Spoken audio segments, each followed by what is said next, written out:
Χαίρετε. Γεια σας, παιδιά. Ναι, βεβαίως. Αλλά δύο λόγια θα πούμε. Ναι, δύο λόγια. Δύο ερωτήσεις, δύο λόγια. Δεν είναι για πολυλογία. Ωραία. Πείτε μας. Ξεκινάμε.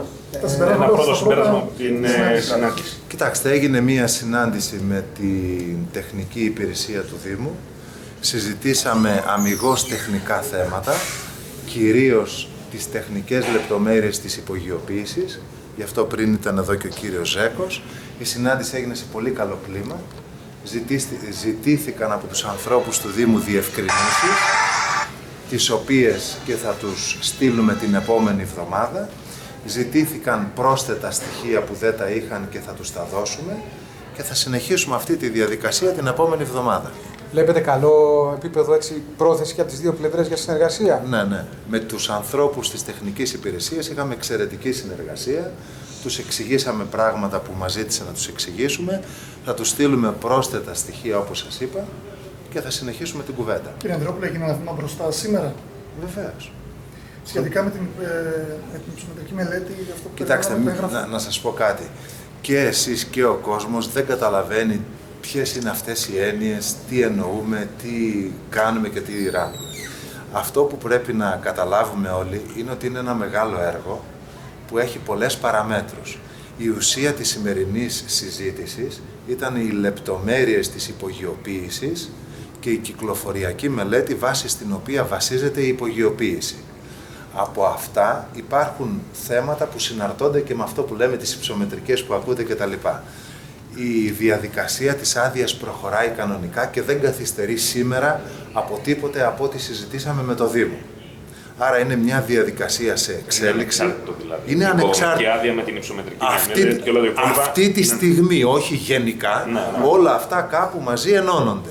Αλλά αυτή τη στιγμή δεν καθυστερεί κάτι αυτό που λέμε την οικοδομική άδεια.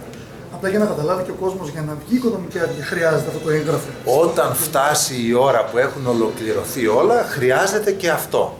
Και τότε θα το έχουμε οριμάσει με το Δήμο και θα είναι έτοιμο. Πότε πιστεύετε ότι μπορεί να φτάσει αυτή τη στιγμή που να περιμένουμε την οικοδομική άδεια? Κοιτάξτε, μην μου ζητάτε να κάνω εκτιμήσεις χρόνου για πράγματα που δεν εξαρτώνται από εμάς. Ήξερε κανείς μας ότι θα υπάρχει προσφυγή στο Συμβούλιο της Επικρατείας πριν από 2 εβδομάδες? Αν με ρωτάγατε λοιπόν τότε, θα σας έλεγα κάτι που θα ήταν ανακριβές.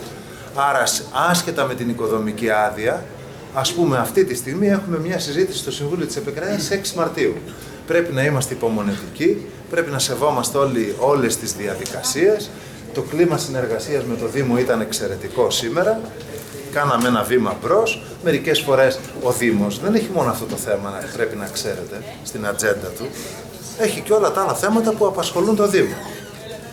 Τώρα, αν άργησε μια εβδομάδα να γίνει αυτή η συζήτηση ή 2 εβδομάδες, συμβαίνουν αυτά. Δεν είναι η πρώτη ούτε η τελευταία φορά. Ζητήθηκαν κάποια έγγραφα από την ΑΕΚ τα οποία πρέπει να παραδώσει σε ένα συγκεκριμένο χρονικό σημείο. Ζητήθηκαν επιπρόσθετα έγγραφα και πληροφορίες, όχι από την ΑΕΚ, από τις μελετητές της υπογειοποίησης που θα παραδοθούν την επόμενη εβδομάδα. Γιατί κάνατε μια αναφορά στο ΣΤΕ προηγουμένως. Εξαρτάται η έναρξη του έργου από την προσφυγή. Όχι. Αυτό το έφερα σαν ένα παράδειγμα που δεν μπορούμε να τα προβλέπουμε και να τα ξέρουμε όλα. Το έργο μπορεί να αρχίσει χωρίς να περιμένουμε να φτάσουν. Αυτά, κοιτάξτε, αυτά τα εξετάζουν νομικοί. Εγώ δεν είμαι παντογνώστης ούτε παντοδύναμος. Σας λέω αυτά που ξέρω και γνωρίζω σήμερα. Άρα θα κάνουμε υπομονή και θα πηγαίνουμε βήμα-βήμα. Είστε αισιόδοξοι ότι θα ξεπεραστούν κάποια προβλήματα με το Δήμο? Κοιτάξτε, αν δεν είμαστε αισιόδοξοι δεν θα δουλεύαμε. Αλλά νομίζω ότι όταν δύο πλευρές κάθονται σε ένα τραπέζι, κάθονται για να βρουν πάντα λύσεις. Και λύσεις θα δοθούν. Οπότε πρέπει να σκεφτεί ο Δήμος πράγματα αυτή τη στιγμή στα χαρτιά που έχουμε καταθέσει. Πρέπει εμείς να δώσουμε καινούργια στοιχεία και να προχωρήσουμε τη διαδικασία. Εντάξει. Ευχαριστούμε πολύ. Ευχαριστούμε πολύ. Σας ευχαριστούμε. Να είστε καλά.